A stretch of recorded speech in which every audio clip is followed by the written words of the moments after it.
再来关心美国联准会甲咱国内中央银行一礼拜拢准备要宣布上新的利率咯。金管会主委黄天武是表示讲，咱台湾股市应该有法度来应付。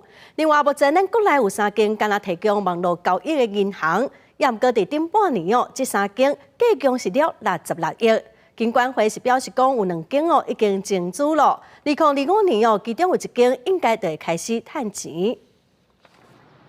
美国联准会甲国内中央银行按算拜四公布利率的决策，市场按算中央银行可能依次连续3届未调整，嘛关注利率的决策，敢会影响台股的表现。央行利率决策，我们当然就是尊重了，静观其变。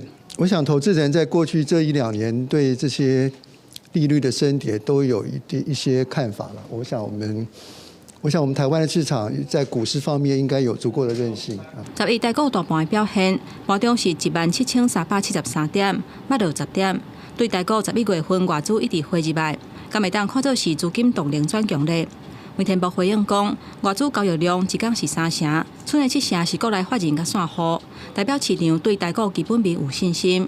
另外，国内有3间纯网络银行，都要进入第2年。 不过，有立委质询表示，这3间业者估是今年顶半年累积的亏损有到66亿，敢会面临倒去的风险？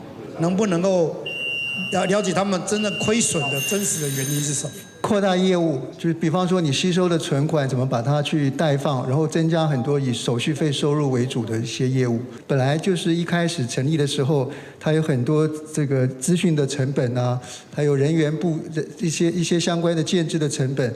本来就是需要有一段时间。所以你估算这3家都需要增资，都有，今年就有在增资。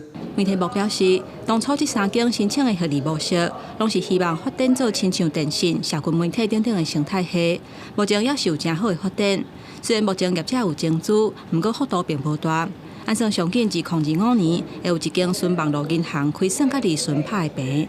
记者综合报道。